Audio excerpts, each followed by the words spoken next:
আমাদের গল্প চ্যানেলে আপনাকে স্বাগতম। শুরু করছি প্রিয় মেজর সাহেব গল্পের তৃতীয় অংশে। পর্ব সংখ্যা ৭, ৮ এবং ৯। কলমে নুসাইবারা নুরি। সময় বহমান। দেখতে দেখতে কেটে গেছে ৭টা দিন। এই ৭ দিনে অনেক কিছুই বদলে গেছে। তরুর সাথে ঈশানের বেশ ভালো একটা বন্ডিং গড়ে উঠেছে। ঈশানকে এখন আর তরুর ভয় লাগে না, বরং ঈশান আশেপাশে থাকলে তরুর বেশ ভালো লাগে। ইয়াশ এখন তরুর অভ্যাসে পরিণত হয়েছে। কখন খিদে লাগবে, কখন ঘুমাবে, ঘুম থেকে উঠবে, গোসল করাতে হবে, সবকিছুই তরুর নখ দর্পণে চলে এসেছে। এই ৭ দিনের ৫ দিনে একবারও তরুর নিজ হাতে খাওয়া লাগেনি। প্রতিবারই তরুকে গালে তুলে খাইয়ে দিয়েছে ঈশান। তবে প্রতিবারই লোকটার কথায় আচরণে লজ্জার সাগরে ডুবে গেছে তরু। বিশেষ করে ঈশান যখন হঠাৎ তরুকে বউ বলে ডাকে, তখনই এক ঝাঁক লজ্জার প্রজাপতি এসে ঘিরে ধরে তরুকে। ২ দিন হলো ঈশান নিজের কাজে গিয়েছে। যাওয়ার আগে বলে গিয়েছিল সন্ধ্যার আগে ফিরবে, তবে ফেরেনি। রাত ১০টায় বাড়ির টেলিফোনে ফোন করে জানিয়েছিল গুরুত্বপূর্ণ একটা কাজে আটকে গেছে, সময় লাগবে। ততক্ষণ নিজের খেয়াল রাখতে। তরু কিছু বলেনি, কল কেটে গেছিল। সে তো আর টেলিফোন চালাতে পারে না, কিভাবে কল দিতে হয় তাও জানে না। তাই আর ঈশানকে কলও দিতে পারেনি তরু। প্রথম রাতে তরুর তেমন ভয় না করলেও দ্বিতীয় রাতে ডাইনিং এ বসেছিল ভয়ে। রাতে গিয়ে বিছানায় শোয়ার পরে মনে হচ্ছিল বারান্দায় কেউ দাঁড়িয়ে আছে তার দিকে তাকিয়ে। বিছানার নিচে জায়গা করে ঘুমালে মনে হচ্ছে এই বুঝি কেউ পা টানলো। কত আবোল তাবোল মনের মাঝে হচ্ছিল তরুর। তাই দোলনাটা নিয়ে ইয়াশকে নিয়ে ডাইনিং এ লাইট জ্বালিয়ে সোফায় বসেছিল। তরু টিভিটাও চালাতে পারছিল না। বাড়িতে টিভি ডিশের কেবলে চলতো। জ্যাক লাগানো থাকলে রিমোট দিয়ে টিভিতে জ্বলতে থাকা লাল আলোয় চাপ দিলে একটা সবুজ বাতি জ্বলে উঠতো, তারপর বিভিন্ন চ্যানেল চালু হয়ে যেত। কিন্তু এই টিভিটা ভিন্ন, কেমন চিকন, পুরো দেওয়ালের সাথে লেগে আছে যেন। রিমোট দিয়ে চালু করার পর কিছুক্ষণ পর নীল স্ক্রিনে বিভিন্ন সফটওয়্যার আসছে। তরু কোথায় কি করতে হবে বুঝেনি, তাই আর চালু করেনি। তবে পুরো রাতটাই সোফায় বসে কাটিয়েছিল ভয়ে ভয়ে। তবে সব ভয় কাটানোর জন্য তরুর কাছে ইয়াশ ছিল। ইয়াশ কাঁদলেই তরুর মনে তৈরি হওয়া সব ভয় কেটে যেত। লেগে পড়তো ইয়াশের কান্না থামানোর প্রচেষ্টায়। ঈশান বাড়িতে নেই আজ ৩ দিন। বিকালে ঈশান কল দিয়েছিল, টেলিফোনে ভালো মন্দ জিজ্ঞাসা করেছে, তারপর কল কেটে দিয়েছে। তরু বুঝতে পেরেছে হয়তো কাজে ব্যস্ত। সন্ধ্যার পর সবকিছু গুছিয়ে ডাইনিং এর সোফায় এসে বসলো। কাল রাতে ইয়াসের হাতে একটা মশা কামড়িয়েছিল, লাল হয়ে আছে। তাই তরু আজ যতই ভয় করুক ঘর থেকে বের হবে না। সেজন্য সন্ধ্যা হতেই বারান্দায় থাই গ্লাসের দরজা লক করে পর্দা টাঙিয়ে দিয়েছে, যাতে আর বাইরে নজর না যায়। ফ্রিজ ভর্তি সকল কিছুই আছে, তাই তরুর বাইরে যাওয়ার কোনো প্রয়োজন নাই। দিনে ২ বার দারোয়ান আসে, একবার গরুর দুধের প্যাকেট দিতে আর একবার ময়লার ব্যাগ নিতে। তরু মুখস্থ হয়ে গেছে সব। রাতে খাওয়ার পর ডাইনিং এর লাইট জ্বালিয়ে রেখে ঘরে চলে এলো, তারপর ঘরের লাইট অফ করে জিরো লাইট দিয়ে ইয়াশকে নিয়ে বিছানায় শুয়ে পড়লো। বেশ অনেকক্ষণ পর ইয়াশ ঘুমিয়ে গেল, তবে তরুর চোখে ঘুম ধরা দিল না। খুব একাকী লাগছিল, সাথে মনে হাজারো প্রশ্নের জন্ম। এই বিশাল ফ্ল্যাটটায় একা থাকা যে কতটা কঠিন আর অস্বস্তিকর তা গত ৩ দিনে হাড় হাড় টের পেয়েছে তরু। শহরের জাঁকজমকপূর্ণ এই বহুতল ভবনের ৭ তলার বন্দিদশা তাকে যেন হাঁসফাঁস করিয়ে ছাড়ছে। চারপাশের এই নীরবতায় এত ভারী যে নিজের বুকের ধকধক শব্দটাও স্পষ্ট শোনা যায়। গ্রামে থাকতে তো এমন ছিল না। সেখানে চারপাশ জুড়ে থাকতো মানুষজন, পাখির ডাক আর সন্ধ্যার পর ঝিঁঝি পোকার একঘেয়ে কনসার্ট। আর এখানে চারদিকের নিস্তব্ধতা যেন কোনো অশুভ সংকেতের মতো বুকের উপর চেপে বসে। ছোট্ট ইয়াসের ছোট্ট নিষ্পাপ মুখের দিকে তাকালে তরু মনটা এক অদ্ভুত মায়ায় ভরে যায়। ইয়াস ঘুমিয়ে ঘুমিয়ে মাঝে মাঝে ঠোঁট দুটো সামান্য চাটছে, কখনো আবার ছোট্ট গোলাপি হাত দুটো শূন্যে বাড়িয়ে দিয়ে কি যেন ছোঁয়ার চেষ্টা করছে। তরু আঙ্গুলটা ইয়াসের হাতের তালুতে রাখতে ইয়াস তার ছোট্ট মুষ্টি দিয়ে তরুর আঙ্গুল শক্ত করে আঁকড়ে ধরলো। কি অদ্ভুত এক অনুভূতি! এতটুকু একটা প্রাণ, কিন্তু তার মায়ার টান কত গভীর। কিন্তু যতবারই এই মায়ার সাগরে তরু ডুব দিতে যায়, ততবারই তার মনের কোণে কুরে কুরে খায় অজস্র উত্তরহীন প্রশ্ন। ঈশানের জীবনটা কেমন যেন একটা রহস্যের চাদরে ঢাকা। এত বড় অফিসার, কঠোর ব্যক্তিত্বের একজন মানুষ, কিন্তু মনের ভেতরটা যে কতটা কোমল তা শুধু তার সান্নিধ্যে আসলে বোঝা যায়। অথচ তার জীবনে এত বড় দুটো শূন্যতা, বাবা মা আর ইয়াসের মা।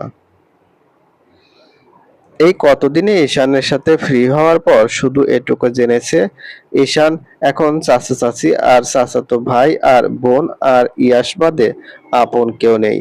তবে ঈশানের বাবা মা কোথায় তা ঈশান বলেনি, এমনকি ইয়াসের মা কোথায় সেটাও না। তরুর মনে আরো প্রশ্ন জাগে, যদি ইয়াসের মা ঈশানকে ছেড়ে চলে গিয়ে থাকে, তাহলে কেন গেল? এতটা একটা কেয়ারিং মানুষকে কেউ ছেড়ে যেতে পারে, তার উপর একটা বাচ্চা রেখে। তোর তো এখনো মনে হয় ইয়াস তার বাচ্চা, তার সন্তান, কত মায়া ভরা নিষ্পাপ মুখ। তাহলে সে মা হয়ে কিভাবে চলে গেল? কোনো মা কি পারে নিজের নারীছেড়া ধনকে এভাবে ফেলে রেখে অচিনপুরে হারিয়ে যেতে? ইয়াস যখন রাতে কান্নাকাটি করে, তখন কি সেই মায়ের বুক একবারও কেঁপে ওঠে না? ঈশান কি কখনো তাকে থামানোর চেষ্টা করেনি, নাকি পরিস্থিতির শিকারে পরিণত হয়ে সব হারিয়ে নিঃসঙ্গ জীবন বেছে নিয়েছে? হয়তো মিলিটারি জীবনের কোনো কঠিন বাস্তবতার পিছনে চাপা পড়ে আছে ঈশানের সবচেয়ে বড় ট্র্যাজেডি। ভাবতে ভাবতে তরুর চোখের কোণটা ভিজে ওঠে। ঈশানের সেই যত্নশীল হাত দুটো, প্রতিবার খাইয়ে দেওয়ার সময় তার মুখের দুষ্টুমি ভরা হাসি, আর হুটহাট বউ বলে ডেকে লজ্জা দেওয়ার মিষ্টি মুহূর্তগুলো মনের পর্দায় ভেসে ওঠে। এত কড়া আর শৃঙ্খলাবদ্ধ একজন মেজর সাহেবের ভেতরে যে একটা ভালোবাসায় পূর্ণ মন লুকিয়ে আছে, তা হয়তো বাইরের কেউ কোনোদিন জানতে পারবে না। ঈশান যখন কাছে থাকে, পুরো পৃথিবীটাই যেন অদ্ভুত এক নিরাপদে মরে যায়। আর সে যখন দূরে থাকে, প্রতিটা সেকেন্ড কাটানো তরুর জন্য এক একটা যুদ্ধের মতো মনে হয়। তরু মনে জন্ম নেওয়া হাজারো প্রশ্ন নিয়ে একসময় ভাবতে ভাবতে সবকিছুর একটা নির্দিষ্ট উত্তর পাওয়ার বুক ভরা আশা ইয়াসের গা ঘেঁষে গভীর ঘুমে তলিয়ে যায়। অন্ধকার ঘরে ভেসে বেড়ায় তরুর নিঃশ্বাসের শব্দ, আর কিছুক্ষণ পর পর ইয়াসের ক্যাচকুচ শব্দ করে মৃদু কেঁদে ওঠার শব্দ। মাঝরাতে হঠাৎ তরুর মনে হয় তার মুখে কারো গরম নিঃশ্বাস এসে পড়ছে ক্ষণে ক্ষণে। ইদানিং ইয়াসের কান্নার কারণে তরুর নব্য মা হওয়া মন অল্পতেই জেগে যায় ক্ষুদ্র ক্ষুদ্র কারণেই।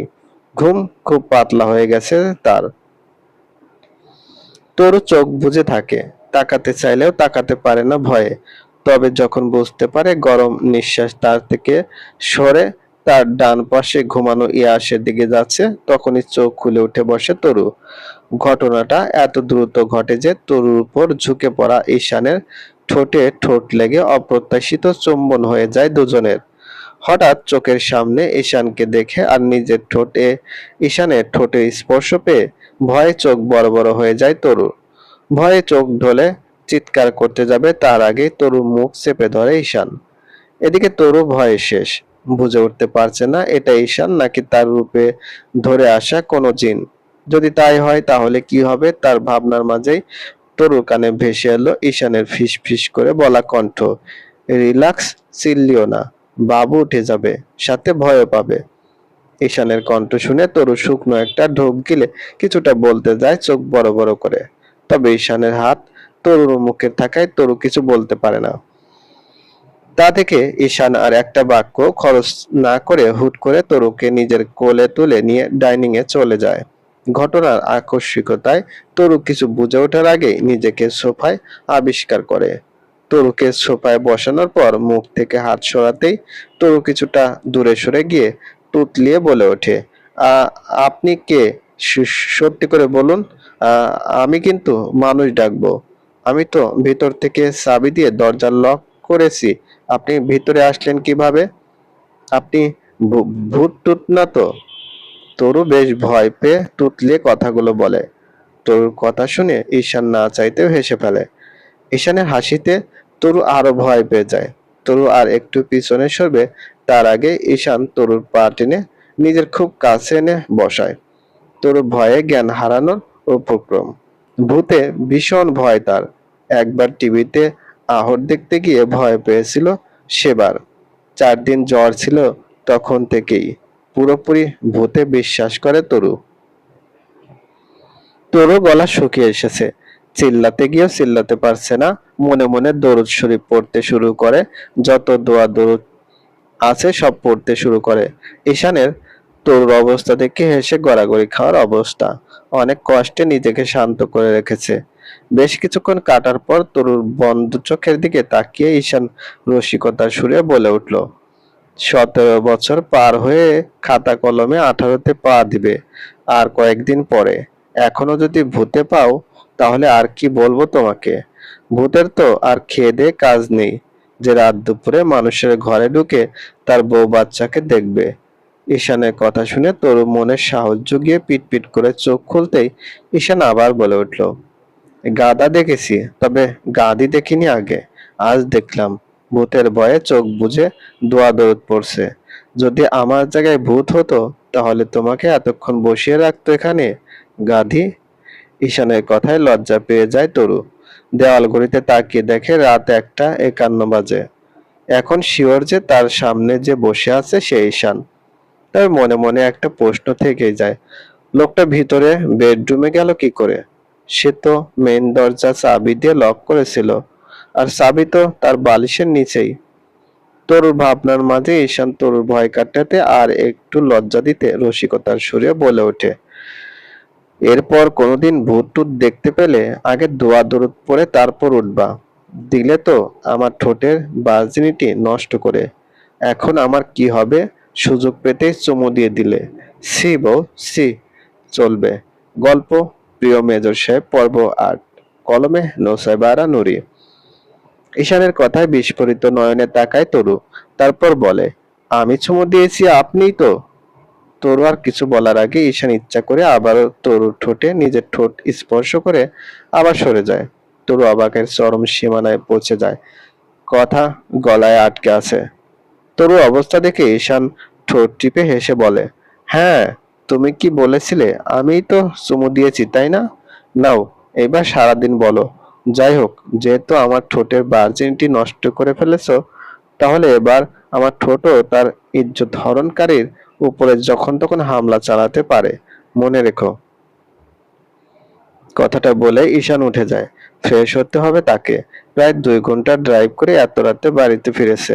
চাইলে কাল সকালে ফিরতে পারতো, তবে ঈশানের মন ছটফট করছিল বাড়িতে ফেরার জন্য।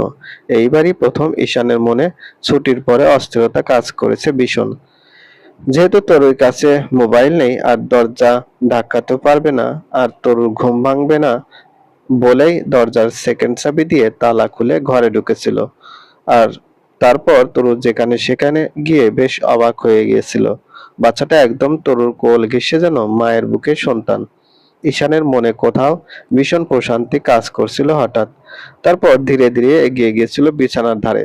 তবে তরুর নিঃশ্বাস শুনতে না পেতে যখন নিজের মুখটা তরুর দিকে এগিয়ে নিয়ে চেক করে ইয়াস ইয়াসকে দেখবে, তখনই তরু উঠে পড়ে। ঈশান চলে যায়, তবে ফেলে রেখে যায় স্তব্ধ হয়ে বসে থাকা তরুকে। বেশ কিছুক্ষণ পর হঠাৎ ইয়াসের কান্নায় তরুর ধ্যান ভাঙে। তাড়াহুড়ো করে উঠে দুধ বানিয়ে ইয়াসকে কোলে নেয়। ঘরে কোথাও ইয়াস নেই, ঈশান নেই। বাথরুম থেকে পানি পড়ার শব্দ হচ্ছে। মনে হয় গোসল করছে। রাতে কি খেয়েছে না খাবে। তোর ভাবতে ভাবতে ইয়াসকে নিয়ে ঘর থেকে বেরিয়ে যায়। বারংবার ঈশানের দেওয়া আনএক্সপেক্টেড অপ্রত্যাশিত চুম্বন এর কথা চোখের সামনে ভেসে উঠছে আর লজ্জায় লাল হয়ে যাচ্ছে তরু। মাটি ফাঁক করে চলে যেতে ইচ্ছে করছে। ইয়াসকে নিয়ে রান্নাঘরে এসে দেখে কি কি আছে। এখন লোকটা কি ভাত খাবে নাকি অন্য কিছু বানিয়ে দিব? তোর ভাবতে লাগলো, তবে মাথার ভিতরে কিছু এলো না। কিছুক্ষণ বাদে ঈশান ঘর থেকে ভেজা চুল মুছতে মুছতে বের হয়ে সোজা রান্নাঘরে চলে এলো। যাওয়ার আগে তরুর দিকে অদ্ভুত ভাবে তাকিয়ে গেল। তরু সেই চোখের ভাষা বুঝলো না, তবে লজ্জা ঠিকই পেল। হঠাৎ 5 বছরের চুক্তির কথা মনে হতেই তরুর মন খারাপ হয়ে যায়, বিশেষ করে ইয়াসের জন্য। এই 7 দিনে এত মায়া জন্মে গেছে বাচ্চাটার জন্য। তাহলে বাচ্চাটা বছর পর বাচ্চাটাকে ছেড়ে থাকবে কি করে? ভাবতে বুকের ভিতর মোচড় দিয়ে ওঠে, চোখের কোণে পানি জমে যাচ্ছে। সোফায় বসে থাকা তরুর বুকের ভিতরে অস্থিরতা যেন কোনোভাবেই কমছিল না। ইয়াসকে বুকের সাথে আরো শক্ত করে চেপে ধরল সে। পুচকে বাচ্চাটা পরম শান্তিতে চুষনি চুষতে চুষতে তরুর শাড়ির আঁচল আঁকড়ে ধরে আছে। অনাথ মাতৃহীন এই নিষ্পাপ শিশুটার দিকে তাকালেই তরুর চোখের কোণে লোনা জল জমতে শুরু করে। মাত্র 7টা দিন। এই 7টি দিনে কিভাবে যেন এই অবুঝ প্রাণটাকে তরুর অস্তিত্বের সাথে আষ্টে পৃষ্ঠে জড়িয়ে গেছে। রাতের বেলায় ইয়াসকে নিজের পাশে না শুয়ে দিলে এখন আর তরুর ঘুমই আসে না। ইয়াসের সুবাস, ওর ছোট্ট দুটো হাতের স্পর্শ, সবই যেন তরুর জীবনকে এক অদ্ভুত মায়ায় বাঁধতে শুরু করেছে।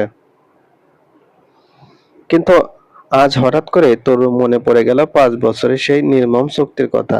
এই 5 বছর কি সত্যি দেখতে দেখতে কেটে যাবে না? সময়ের ডানা মেলে একদিন ঠিকই এই দিনগুলো শেষ হয়ে যাবে। তখন কি হবে? 5 বছর পর যখন তরুকে এই বাড়ি ছেড়ে, ইয়াসকে ছেড়ে চিরদিনের জন্য চলে যেতে হবে, তখন সে নিজেকে সামলাবে কিভাবে? বুকের ভিতরে কড়া নাড়া এই তীব্র যন্ত্রণাটা যে তাকে দিন দিন কুরে কুরে খাচ্ছে। সে তো কোনো রক্ত মাংসের আবেগহীন মূর্ত নয়। এত ভালোবাসার পর যখন ওকে জেরে ফেলে দেওয়া হবে, তখন এই মনটা কি ভাঙা কাচের টুকরোর মতো গুঁড়ো গুঁড়ো হয়ে যাবে না? মাথার ভিতরে চিন্তার ঝড় বইতে শুরু করে। রান্নাঘরে থালা বাসনগুলো যেন ওর দিকে চেয়ে উপহাস করছে। ঈশান সাহেব এত রাতে ড্রাইভ করে এলেন, নির্ঘাত পেটে কিছু পড়েনি। কিন্তু তরু কিভাবে জিজ্ঞেস করবে? ওর মুখের শব্দ তো যেন গলায় আটকে আছে। ঈশানের ওই গম্ভীর সুগঠিত চেহারা, সেনাসুলভ ব্যক্তিত্ব, আর তার উপরে এই অপ্রত্যাশিত ঘনিষ্ঠতা, সব মিলিয়ে তরুর মেজাজ আর মস্তিষ্কে ভারসাম্য এলোমেলো হয়ে গেছে।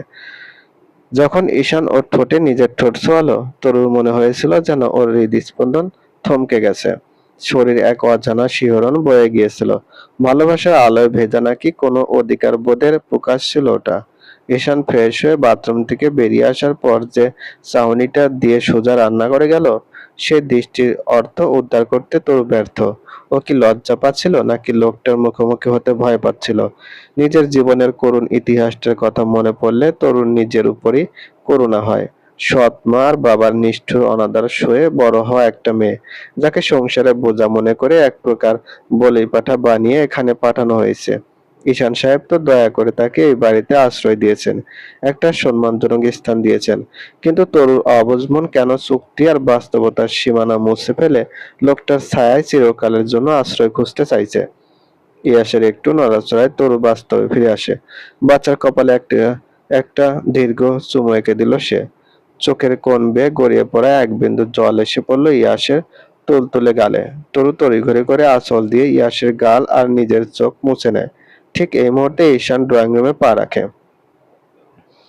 বেশ কিছুক্ষণ সময় কাটার পর ঈশান 2 কাপ কফি বানিয়ে এনে সোফায় তরুর পাশে বসলো। তারপর টি টেবিলের উপর কাপ দুটো রেখে তরুর কোল থেকে হাত বাড়িয়ে ঈশানকে নিতে গেলে চোখ যায় তরুর চোখের দিকে। কান্না চেপে রাখায় চোখ চোখটা লাল হয়ে গেছে।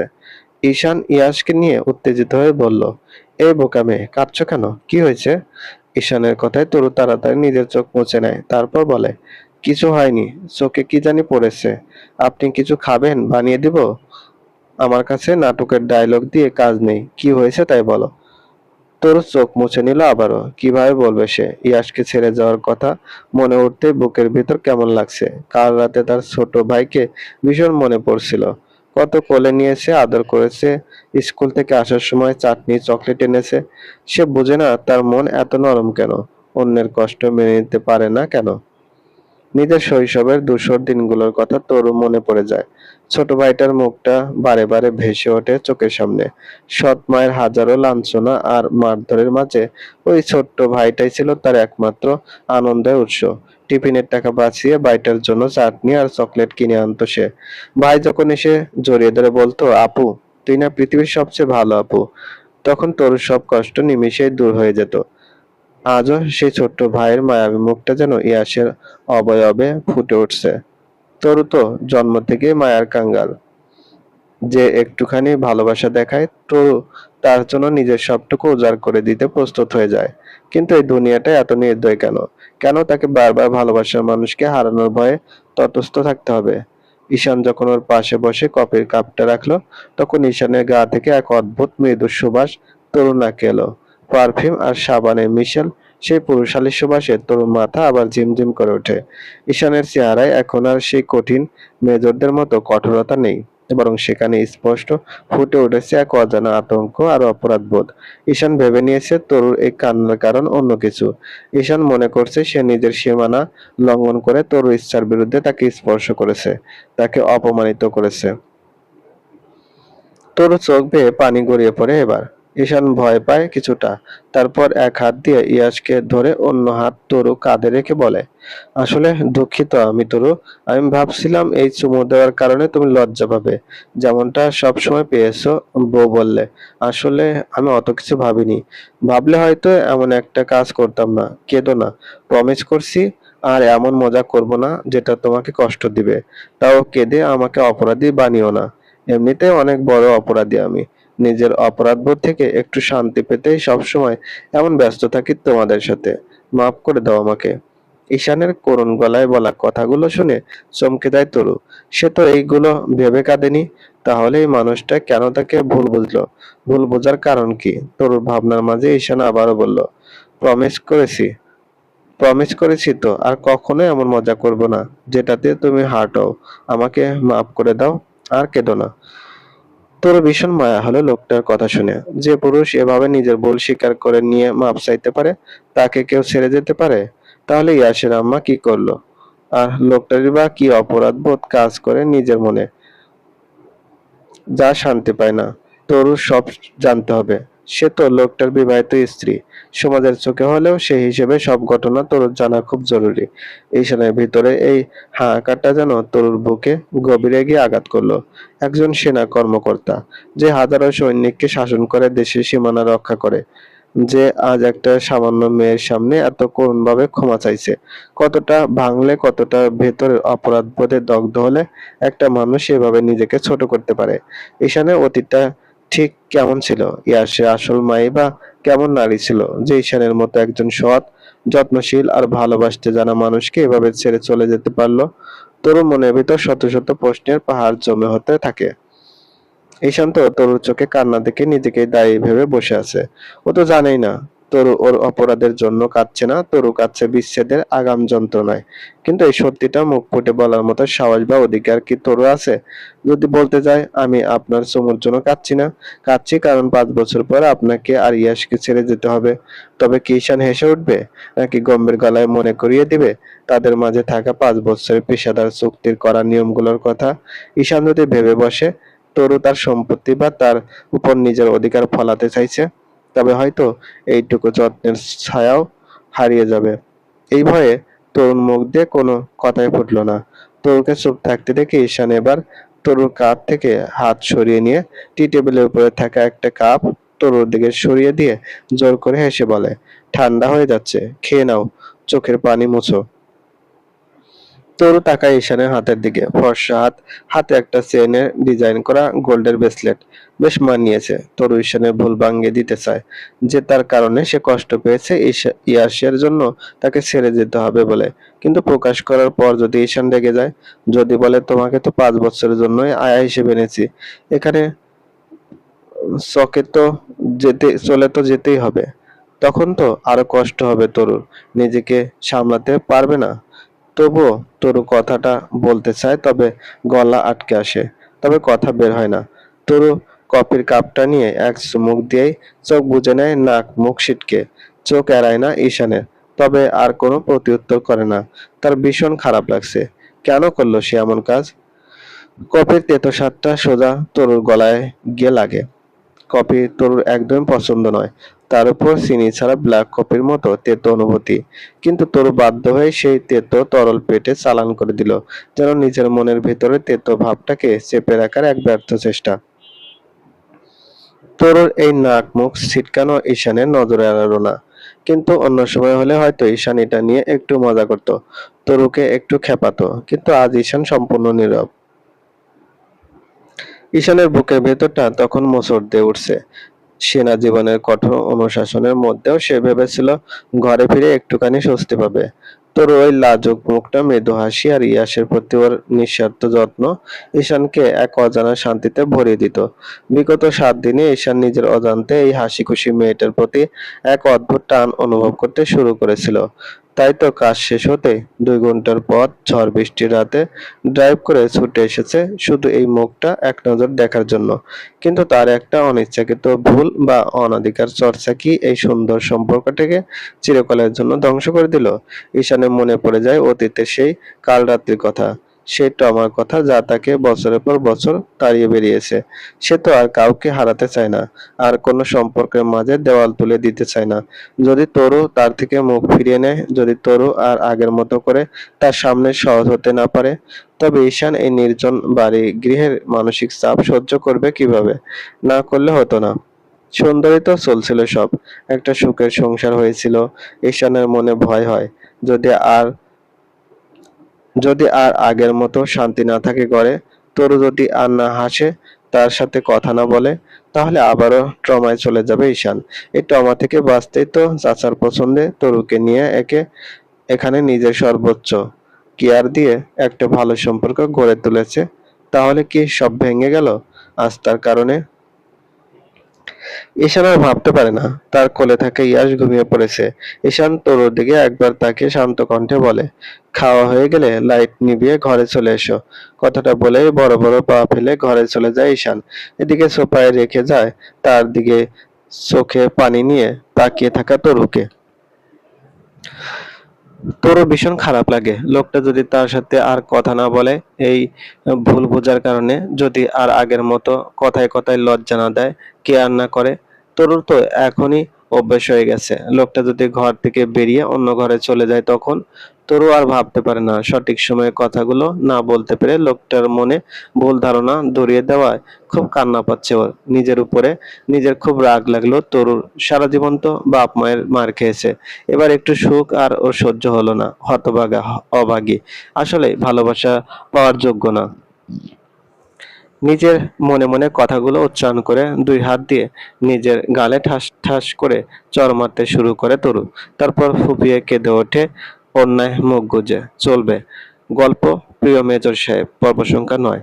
কলমে নোসাইবারা নুরি। প্রায় আধা ঘন্টা পর তরু ঘরে এসে দেখে ইয়াস দোলনায় ঘুমাচ্ছে, আর ঈশান বারান্দায় দোলনায় উল্টো দিকে ঘুরে বসে আছে। দোলনাটা নতুন লাগিয়ে দিয়েছিল ঈশান, যাতে বিকালে এসে খোলা বাতাসে বসতে পারে তরু ইয়াসকে নিয়ে দোলনায়। তরু যাতে বোরিং ফিল না হয়, কথাটা ভাবতে বুকের ভেতর মোচড় দিয়ে ওঠে তরু। লোকটা কি আর তার সাথে ঠিকভাবে কথা বলবে না? আর যদি না বলে, তাহলে তরু থাকবে কি করে? তরু চোখের পানি মুছে নেয় ওড়না দিয়ে, তারপর বারান্দার দিকে এগোয়। লোকটাকে সব সত্যি বলে দিবে, তাতে তাকে যা ভাবার ভাবুক, তাই এমন কোনো ভুল বোঝাবুঝি না থাকুক। এমনিতেই তো 5টা বছর, তারপর তো লোকটা হারিয়েই যাবে। হয়তো তার আগে নিজের জন্য পারফেক্ট কোনো মেয়েকেও বিয়ে করে নিতে পারে। তরু তো কিছু না, সে তো এমনিতে অভাবী। সারা জীবন কেঁদেছে। ফাও ভুল বোঝাবুঝি দিয়ে আর কয় বছর কেন কাঁদবে, যেখানে যদি একটু অপমানিত হওয়ার পরেও সুখ মিলে যায়, তাহলে এই কয়েক বছর সেই সুখই উপভোগ করুক। তরু নিজেকে শক্ত করে নেয়, 2 হাত দিয়ে চোখ মুছে নিজেকে প্রস্তুত করে নেয় নিজেকে। সবকিছুই বলবে কেন সে কেঁদেছিল। না বলতে পারলে নিজের মনের অপরাধ বোধে নিজের দম বন্ধ লাগবে তরুর। ধীর পায়ে এগিয়ে গিয়ে কাঁচের দরজা ঠেলে বারান্দায় প্রবেশ করতে এক ঝাঁক মৃদু শীতল বাতাস এসে ছুঁয়ে দেয় তরুকে। তরুর সর্বাঙ্গ কেঁপে ওঠে। তরুকে বারান্দায় আসতে দেখে ঈশান একবার আর চোখে তাকিয়ে দোলনা থেকে উঠে রেলিং এর ধারে গিয়ে দাঁড়ায়। তা দেখে তরু আরো ভীষণ খারাপ লাগে, তবে মনোবল ভাঙে না। তরু ধীর পায়ে ঈশানের পিছনে গিয়ে দাঁড়ায়। লোকটাকে আজ বেশি লম্বা দেখাচ্ছে, নাকি সে খাটো হয়ে গেল বুঝতে পারছে না তরু। ঈশানের পিঠের দিকে চেয়ে থেকে কিছু বলতে যাবে, তার আগে তরুর কানে ভেসে আসে ঈশানের গম্ভীর কণ্ঠ, কিছু বলবা? আসলে অনেক রাত এখন, গিয়ে ঘুমিয়ে পড়ো। বারান্দায় খোলা চুলে দাঁড়াতে নেই রাতে। ঈশানের গম্ভীর কণ্ঠে কেঁপে ওঠে তরু, মাথা নিচু করে নেয়। আবারও চোখে পানি জমে গেছে একটুতেই। এই কয়েকদিনে হাসি খুশি থাকা তরুর চোখে আবারও পানি দেখা দিয়েছে। তরুকে চুপচাপ দাঁড়িয়ে থাকতে দেখে ঈশান তরুর দিকে ঘুরে দাঁড়ায়। তারপর তরুর দিকে তাকিয়ে বলে, কি হলো, যাচ্ছ না কেন? সরি।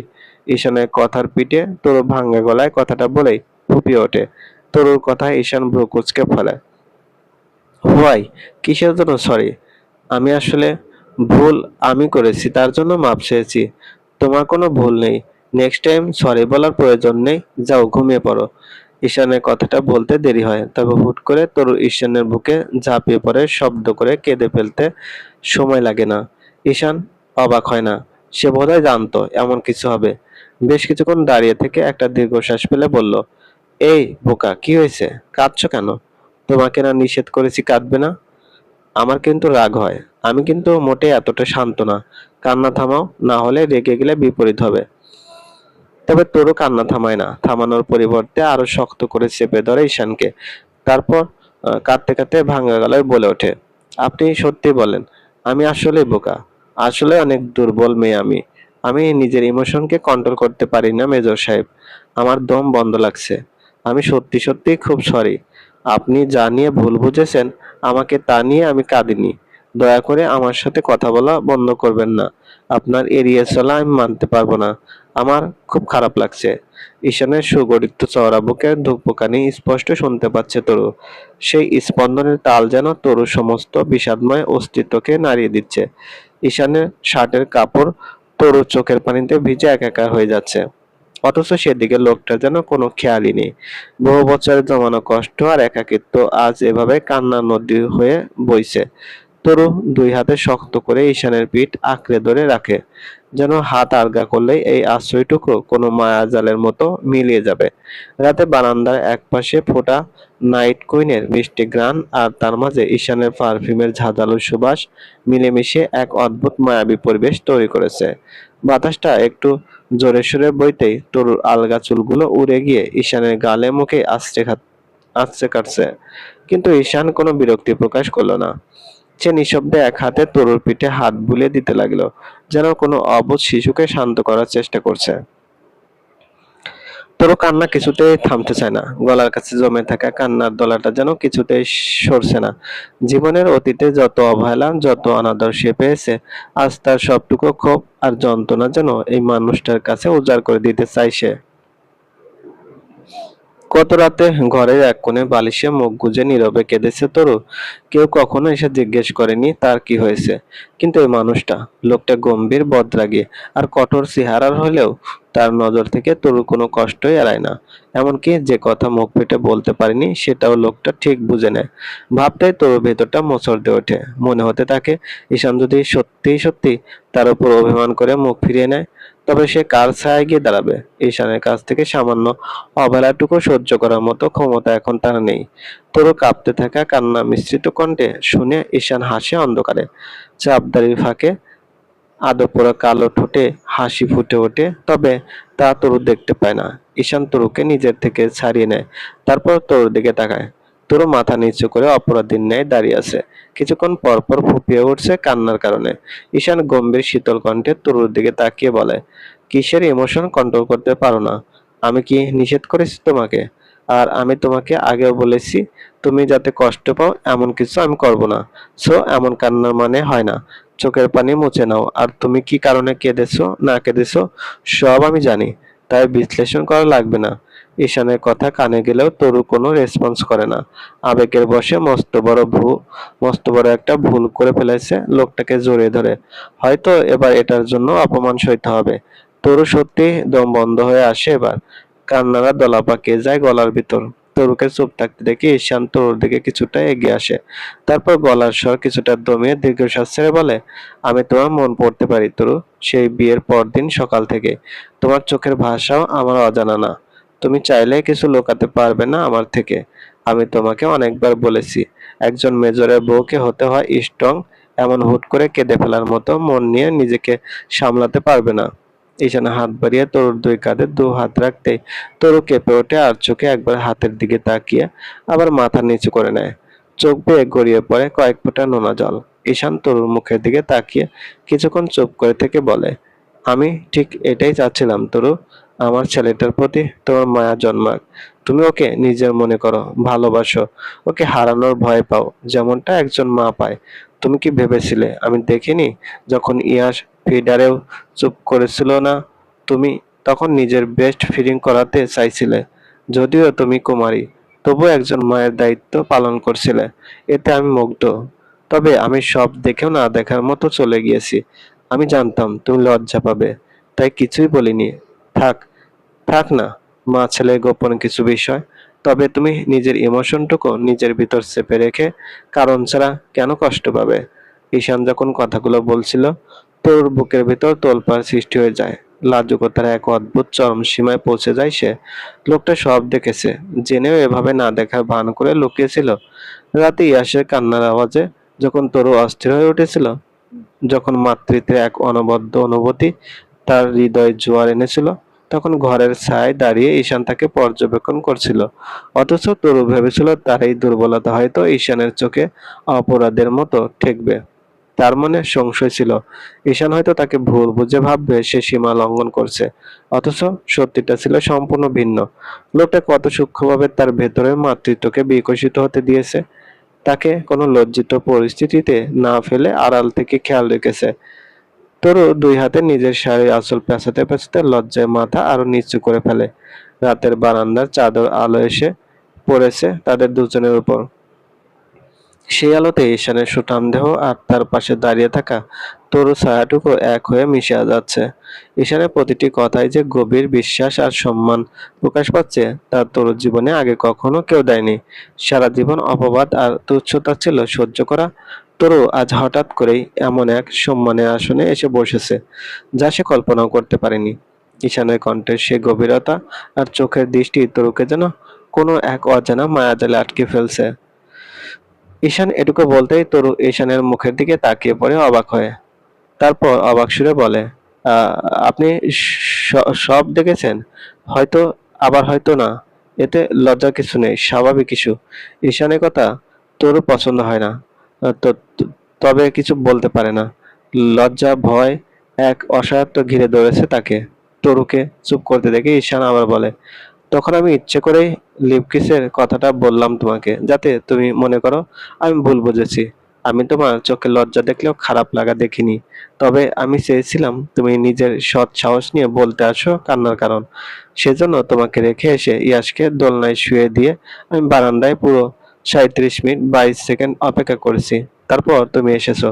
তবে তাও বলতে পারোনি। আসল কথাটা শুধু কাঁদতেই জানো। তবে কি জানো তরু, এটাতে আমি ভীষণ খুশি। অন্তত এই 2 দিনের সম্পূর্ণ মনের জায়গা কৌতূহল এর মিশ্র অনুভূতিটা কেটে গেছে আমার। একজন কুমারী হওয়া সত্ত্বেও প্রকৃত মা হিসেবে তুমি পারফেক্ট। ইয়াস সম্পূর্ণ তোমার। এটাই মাথায় রাখো। অন্য কিছু ভাবার দরকার নেই ভবিষ্যৎ নিয়ে, যেটাতে কষ্ট পাবে। শুধু এটুকু মনে রেখো, কোটি কোটি বছর আগে আল্লাহ সব ঠিক করে রেখেছে আমাদের মানুষ জাতির জন্য। তাই তার হুকুম অনুসারেই সব হবে। ঈশানের শেষ কথাটায় তরুর বুকে চাপা পাথরটা সরে যায়। শান্তি শান্তি লাগছে তার। ইয়া সম্পূর্ণ তার, আসলেই সে মা হতে পেরেছে। তরু চোখের পানি মুছে ঈশানের মুখের দিকে তাকাতে ঈশান নিজের দুহাত তরুর দুই গালে রেখে কপালে একটা চুমু আঁকে। তারপর তরু কিছু বুঝে ওঠার আগে বুকের সাথে জাপটে ধরে তরুকে। তারপর বিড়বিড় করে বলে, প্রচুর মানসিক শান্তির দরকার আমার তরু, যেটা তুমি বাদে আর কারো কাছে পাচ্ছি না। সব ভুল বোঝাবুঝি দূরে সরিয়ে আমাকে সব খুলে বলিও। পুরো দুনিয়া সামলে তোমার সব অনুভূতিকেও আমি সামলে নিব। কোনো অভিযোগ করার সুযোগ দিব না, একদমই না। চলবে। গল্পটি ভালো লাগলে অবশ্যই লাইক করবেন, কমেন্ট করে জানিয়ে দিবেন। আর চ্যানেলে যদি নতুন হয়ে থাকেন অবশ্যই সাবস্ক্রাইব করে পাশে থাকা বেল আইকনটি প্রেস করে রাখুন, যাতে নতুন নতুন ভিডিও আপলোড করার সাথে সাথে আপনার নোটিফিকেশনে চলে যায়। অলরেডি যারা সাবস্ক্রাইব করেছেন তাদেরকে অসংখ্য ধন্যবাদ।